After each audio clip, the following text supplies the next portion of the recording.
Yes. Now we can continue where we stopped last time. So we were talking about stem cipher. So we talk about what the stem cipher is, how the synchronization is achieved, how we can break RC4, A51, or Crypto1 to clone any smart card that uses MyFair Classic. So RC4 in the past used in SSL, TLS, and used in wired equivalent privacy at our Wi-Fi modems. And also A51 is used in 2G, and it is still used, by the way, although it is 2G disabled in some countries. The rest of the world actually uses it. And Crypto1 is used in MyFair Classic smart cards. So let's move on to something that is not broken. The first example will be Salsa, and it is modified version ChaCha. So these algorithms were designed by DJ Bernstein in 2005. So it was submitted to eStream. In 2008, Salsa is modified and it is named ChaCha. Google selected ChaCha and a polynomial to obtain message authentication code, and together both of them provides an authenticated encryption. So they replace RC4 in TLS with ChaCha20. Then a lot of people started to adopt this, like OpenSSH adopted it. Then in many operating systems, random number generators use ChaCha because actually it is fast compared to AES in software. This is why people prefer this. Okay. So Linux kernel also uses ChaCha to generate data for the non-blocking DevU random device. So IETF published a reference implementation for modified ChaCha. I say modified because sometimes the constants or the other parts are labeled differently. So we will see it in a second. Then use of ChaCha20 in IKEY and IPsec protocols have been proposed for standardization in this RFC. And using TLS have been proposed for standardization also in this RFC. And then, of course, it became a standard in TLS 1.3. Okay, so ChaCha is also used by many VPNs, etc., etc.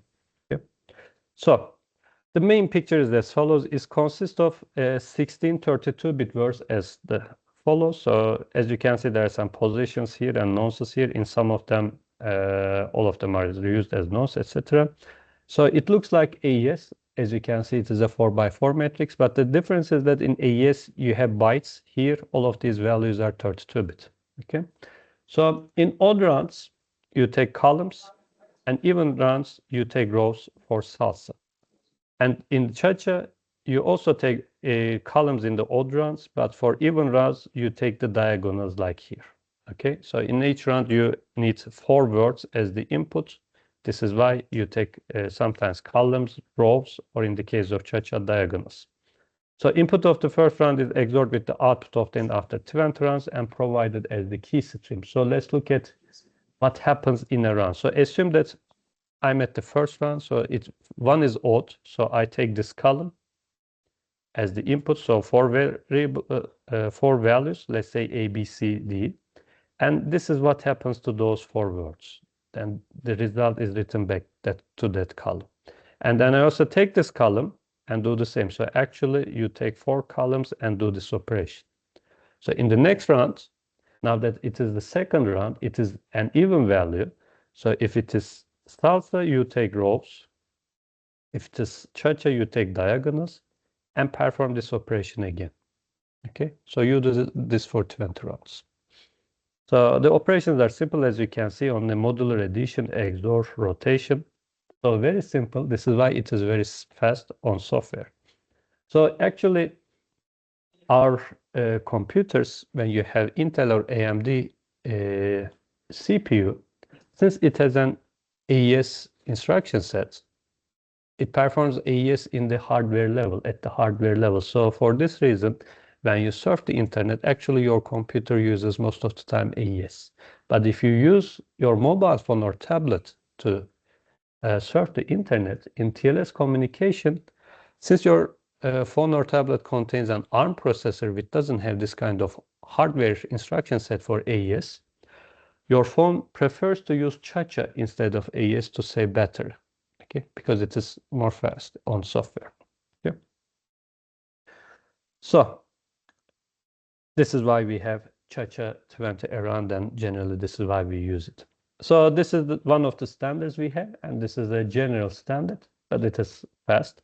But we have also ISO standards for stream ciphers, and also we have ISO standards for lightweight stream ciphers. So let's first see the ISO standards for stream ciphers.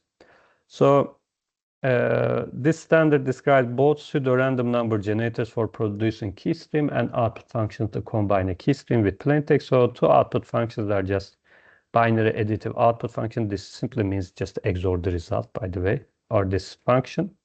But for the dedicated key stream generators, you have the following 5 stream ciphers in the standard: Mugi, Snow 2.0, Rabbit, Decim, and K-cipher.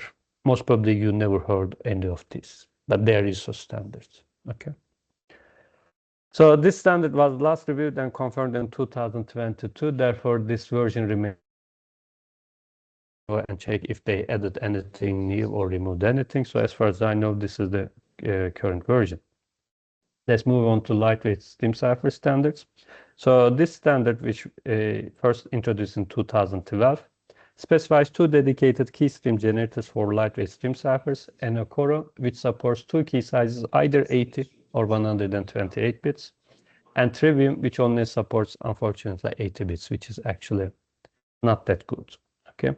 So as far as I know, this standard also reviewed in a few years ago. So this is still the current version. So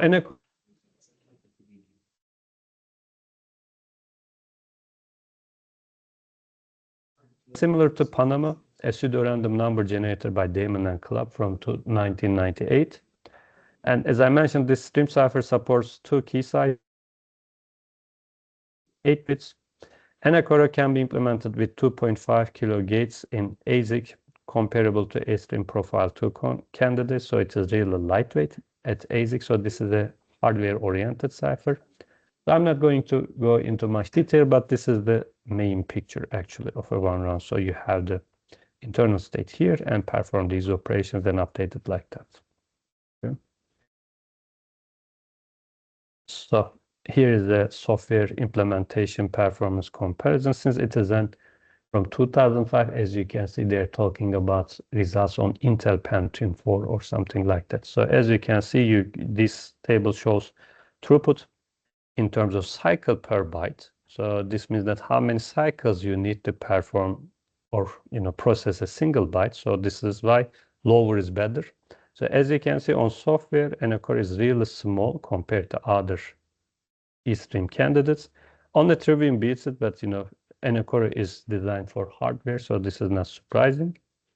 So at the hardware level, this is the comparison. As you can see, it is really small and